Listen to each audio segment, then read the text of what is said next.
Isabella sera encore évidemment avec nous ce soir. Et on montrera 2 épisodes de Green Porno.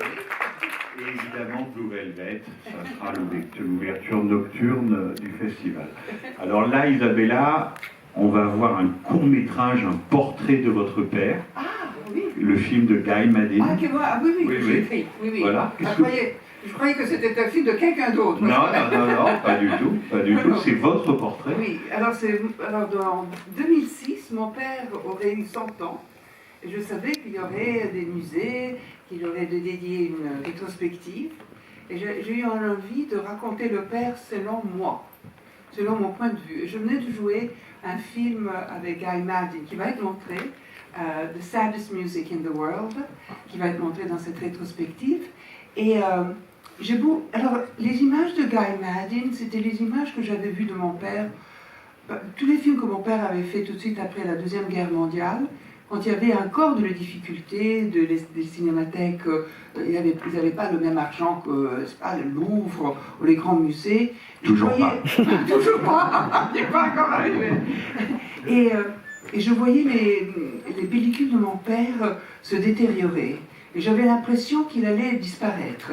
Et j'étais mariée avec Martin Scorsese à l'époque, qui s'occupait beaucoup de chercher de créer la restauration du film, que tout le cinéma ne disparaissait pas. Donc j'étais très...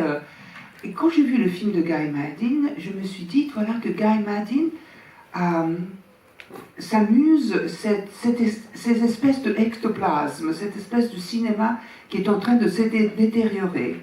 Je l'avais toujours vu comme un grand ennemi, tous les rayures, la détérioration de la pellicule, lorsqu'il a inspiré Guy. Et je lui dis, Guy, est-ce que je peux utiliser ton esthétique pour raconter une histoire sur mon père et ce que moi j'ai appris de mon père?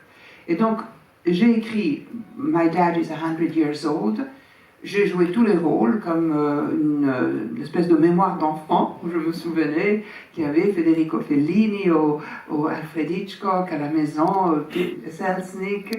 Donc je les jouais un peu tous comme si c'était dans ma mémoire, mais je voulais utiliser l'esthétique de Guy, parce que c'était cette esthétique du cinéma qui part, qui restera pas.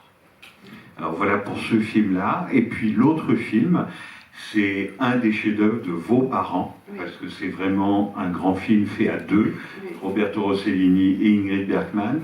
C'est Europe 51. Qui va le voir pour la première fois? Vous voyez à quoi ça sert? Et puis Isabella, il y a quelqu'un là-bas, lui, il ne le voit pas pour la première fois, mais ça me fait très plaisir de le voir là, parce que Roberto Rossellini, votre père, est peut-être le plus important des cinéastes pour les cinéastes modernes, et lui, c'est un moderne, c'est Philippe Garrel. Oh, quelle merveille! Qui vient voir, il doit venir voir pour la 20e fois Europe 51, mais il est là. Marie Langlois m'avait présenté votre père une fois.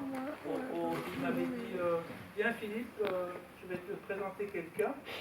Et j'ai vu quelqu'un de très, comme on dit, comme mon père est comédien, je suis aussi une famille de gens du théâtre et du cinéma. Mon père il m'a dit maintenant on devrait jouer le commun des mortels.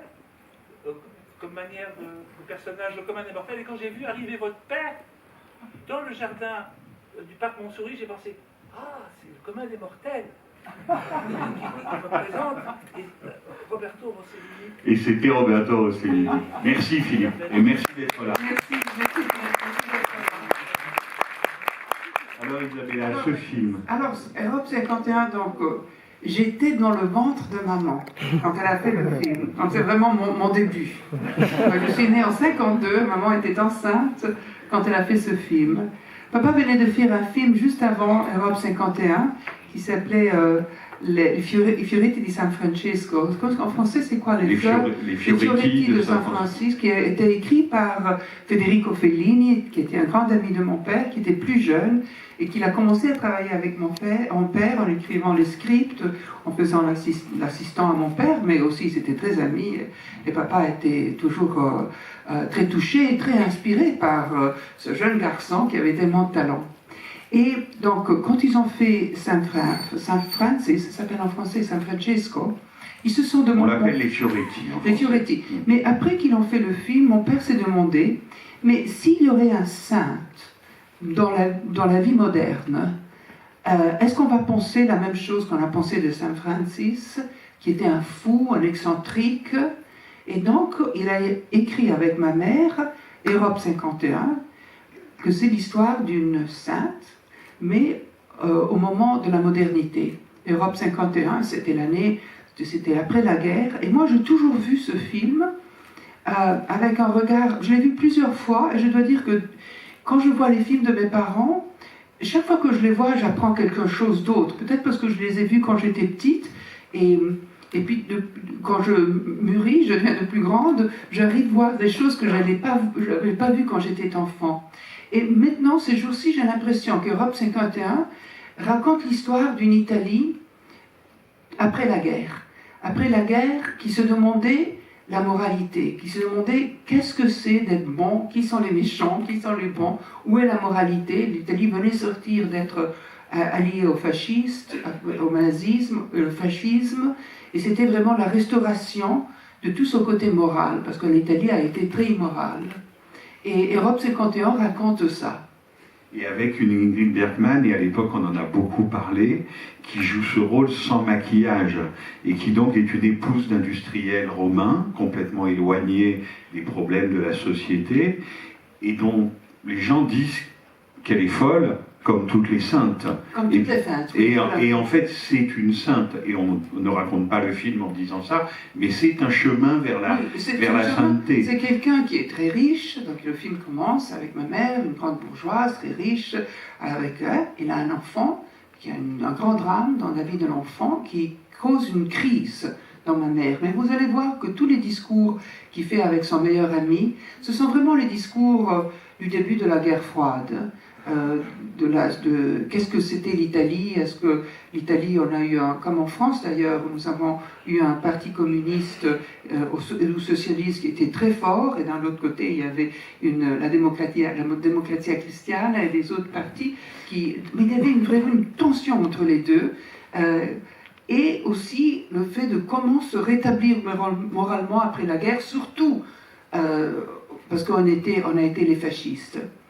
Il faut dire aussi que dans le film, maman donc rejoint des quartiers pauvres où elle retrouve une manière une moralité, une espèce d'émotion qu'elle n'avait pas dans son milieu.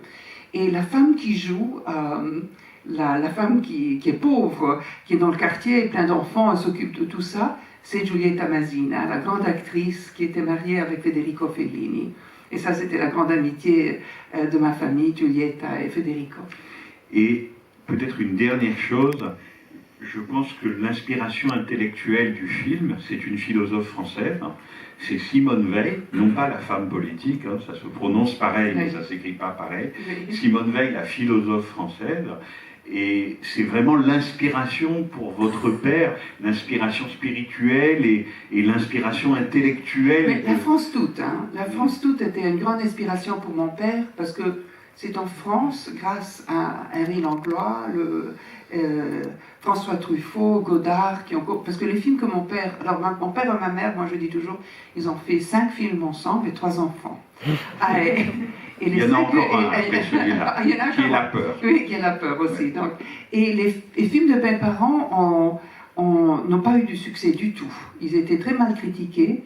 Aussi, mes parents sortaient d'un grand scandale, parce que ma mère était la grande actrice d'Hollywood, comme aujourd'hui peut être, je ne sais pas, Jennifer Lawrence. C'était après la guerre. Elle a vu Rome ville ouverte et Paesa de mon père. Elle était très touchée par ces films et lui a écrit une lettre en lui disant « Je voudrais travailler avec vous ». Donc mon père était ravi. En 1947, tout de suite après la guerre, il ne connaissait pas Hollywood. L'Italie était fermée à Hollywood, c'était un pays fasciste, mais il avait vu un film de ma mère. Et donc, il a écrit, il avait joint à Hollywood, et ils ont fait le premier film ensemble, Stromboli. Mais ils sont aussi tombés amoureux, et maman est restée enceinte avant qu'elle puisse obtenir un divorce de son premier mari. Donc, ma mère était suédoise, elle avait un passeport suédois, on ne lui a pas renouvelé le visa américain, le Sénat américain a pris une position contre ma mère en disant que de les cendres d'Ingrid Bergman, brûlée comme une sorcière, une nouvelle Hollywood va ressortir, une Hollywood morale. Donc ma mère n'a pas pu rentrer chez elle pendant 8 ans. Et c'était très dur pour elle, pas seulement pour sa carrière, ses amis, mais aussi elle n'a pas pu voir sa fille, ma sœur, ma demi-sœur Pia. Elle n'a pas pu voir pendant 8 ans. Donc ça a été une vraie tragédie dans la famille, et surtout pour ma mère. Mais Europe 51, donc c'était aussi dans tout ce contexte. Et mon père a retrouvé, parce que les films qu'ils ont fait ensemble, ils n'ont pas eu de succès, mais quand même il y avait des gens en France, parce que la France a toujours protégé tellement le cinéma, merci beaucoup à vous tous. Mon père a retrouvé ici des amis, des soutiens, qui venaient de Harry Langlois et puis du Cahier du cinéma avec François Truffaut, Godard, Rivette. Merci beaucoup Isabella. À ce soir. Merci.